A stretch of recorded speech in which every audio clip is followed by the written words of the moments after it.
నా ఇంటి చుట్టూ 100 మంది పోలీసులు కాపలా ఉంచుతారని ఆ ఇన్స్పెక్టర్ అశ్వయ్ గారు చెప్పారా? ఎక్కడ తెచ్చాడు? ఈలోగా మమ్మల్ని ఏర్పాటు చేశారు కదా సార్, ఎవరైనా చంపాలో చెప్పండి. మా అమ్మకి అంత్యక్రియలు జరిపించేశాడంట. నాకు అంత్యక్రియలు జరపడానికి వచ్చేస్తున్నానని ఫోన్ చేశాడు రా గోపి గారు. వచ్చేస్తున్నారా? అది అంత్యక్రియలు జరిపించండి.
శ్రేయ, సమయానికి వచ్చేసావు. వస్తా.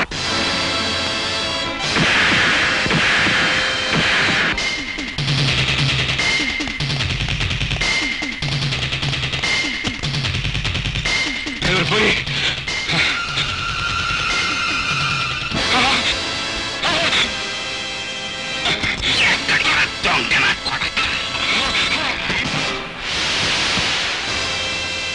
మోసం చేయటం నీకొక్కడికే తెలిసిన విద్య కాదురా.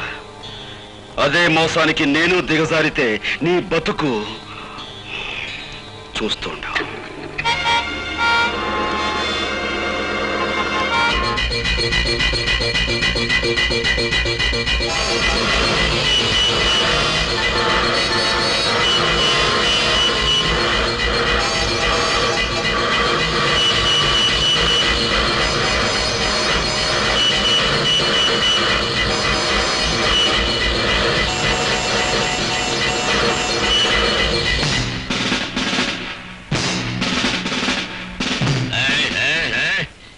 కార్లు మందల మందలుగా వెళ్ళాయి. అవి కదిలేయా? మందల మందలుగా కార్లే కాదు సార్, మందల మందలుగా కారులో జనం కూడా ఉన్నారు. కావాలంటే పైకి వెళ్ళి చూడండి.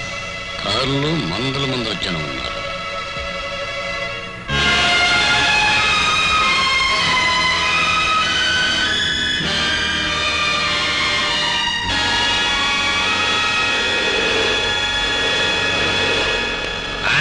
ఏంటంటే వంటశాల మీదకి మిడతల దండ వచ్చినట్టు మీ పోలీసులు అంతా ఒకేసారి వచ్చారు. ఏమన్నా కిరికిరియా? మిమ్మల్ని అందరూ అరెస్ట్ చేసి తీసుకెళ్ళడానికి ఫుల్ పవర్ తో వచ్చాం. మమ్మల్ని అందరినీ అరెస్ట్ చేయాలంటే ఈ ఊరు జనాభా 7500, మీ జీపులు 5 సాలం. ఎంతకీ మమ్మల్ని ఎందుకు అరెస్ట్ చేస్తున్నారో చెప్పనే లేదండి. జైల్లోంచి తప్పించుకున్న గోపి మీలో ఉన్నాడని మాకు నమ్మకం. బాలే కనిపెట్టేశారండి. నేనేనండి గోపిని. మారేసన్నా నేనండి గోపి, నన్ను అట్టుకెళ్ళండి. అబ్బా నేనే గోపిని, నన్ను అట్టుకెళ్ళండి. నేనే గోపి.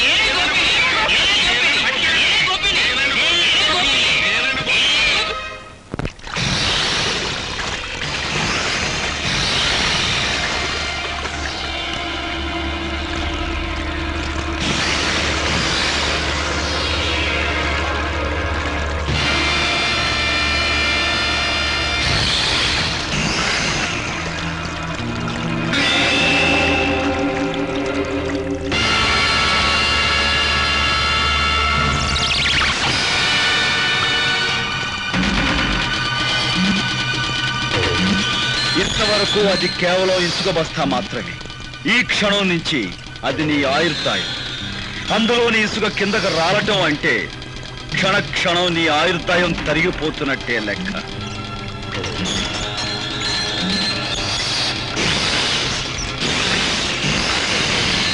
నూరు గొడ్లు తిన్న రాబందు కూడా ఒక్క గాలివానకు చచ్చినట్టు ఎంతో మంది హత్య చేసిన నీ ప్రాణాలు ఇప్పుడు నా గుప్పెట్లో ఉన్నాయి. అమ్మో ఇసుకంత కాలిపోతుంది. మొదలు తినేస్తాయేమో బాబాయ్, నా భయం వస్తుంది. నువ్వు ఇక్కడి నుంచి ప్రాణాలతో బయటపడాలి అంటే నువ్వు చేసిన నేరాల గురించి నీ నోటితో నువ్వే చెప్పాలి. నన్ను చెప్పక, నన్ను వదిలిపెట్టు, భయం వేసిపోతుంది. అయితే చెప్పు, మా నాన్నను చంపించావు. నేనే, కానీ ఆ పని చేసి చాలా ఏళ్ళు అయిపోయిందిగా. ఇంకా గొడవ వదిలే. ఆ గొడవ వదిలేసిన ఇంకా 2 హత్యల గొడవ ఉందిగా. పులిరాజును చంపిందెవరు? ఇసుకంత కాలిపోతుంది, ముసలి తినేస్తాయి. చెప్పు.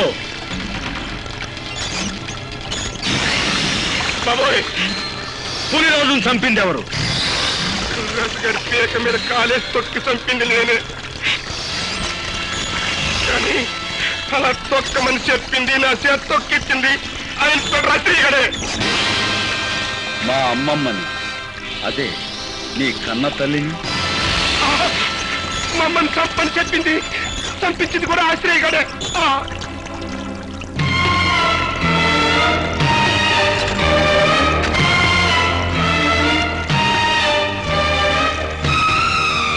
మీరే నిజమైన హంతకులని నీ నోటితో నువ్వు చెప్పిన ఈ సాక్ష్యం చాలు నేను నిర్దోషాన్ని నిరూపించుకోవడానికి. సాక్షికం దొరికిందని సంబరపడిపోక నన్ను నిరికించడానికి నీ తరం కాదు కదా, నీ అమ్మమ్మ తరం కూడా కాదు. This is Assyria.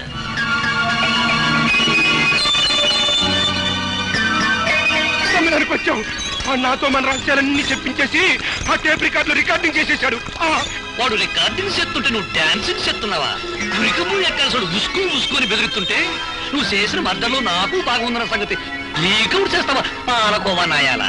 ఓ పక్క నన్ను అర్టిగల్లాగా ఏలాడి తీసేసి మొసళ్ళకి వేసేస్తానంటారయ్యా.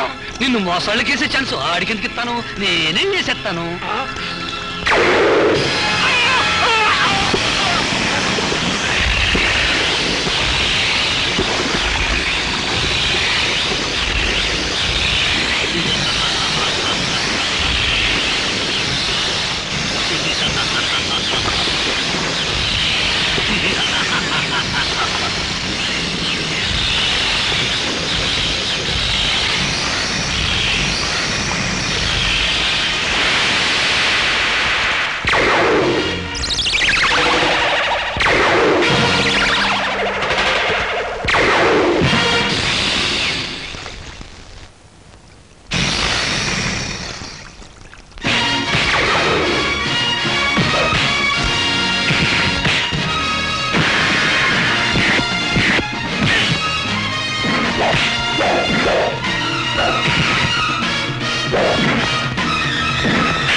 హార్మోనియం పెట్టి నీ దగ్గర నుంచి క్యాసెట్ ఎలా రాబట్టుకోవాలో ఈ అవధాన శ్రీకు బాగా తెలుసురా.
రాజును సంపడంలోను నీ అమ్మమ్మను సంపడంలోను నా హ్యాండ్ ఉందని వాడు చెప్పిన మాటన్ని ఈ క్యాసెట్లు ఉన్నాయని తెగ సంబరపడిపోతున్నావు. ఇదిగో చివరికి ఆ సూర్యచంద్రరావును కూడా నేనే చంపాను. ఇప్పుడు నీ కాడ ఏ సాక్ష్యం లేదు. ఈ మర్డర్ కేసు కూడా నీ మీద ఆయన చెప్తాను. దట్ ఈస్ అవతార అశ్రయ్య, ఇన్స్పెక్టర్ ఆఫ్ పోలీస్.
ఎక్కడికి పోతా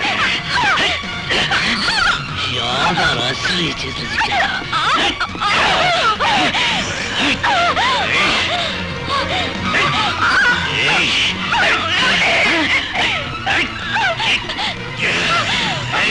నేను సంపన్నాను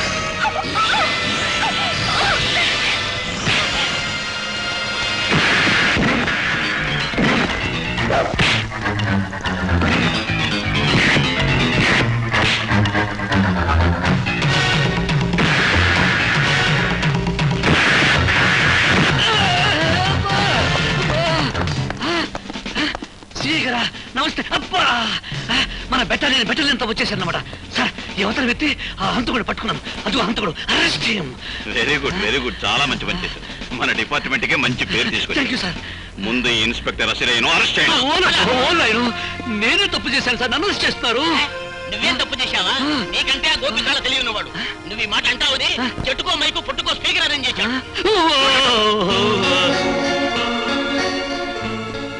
ఖైదీ నంబర్ 786 మిస్టర్ గోపి ఆ నెంబర్లోనే ఉందయ్యా ఈ పవిత్రత ఆనాడు నువ్వు యూనిఫారం విసిరి కొట్టి వెళ్ళినప్పుడు కొంతవరకే అర్థమయ్యావు ఈనాడు పూర్తిగా అర్థమయ్యావు you are really great thank you sir నీ పని తర్వాత చెప్తారా కానిస్టేబుల్ పద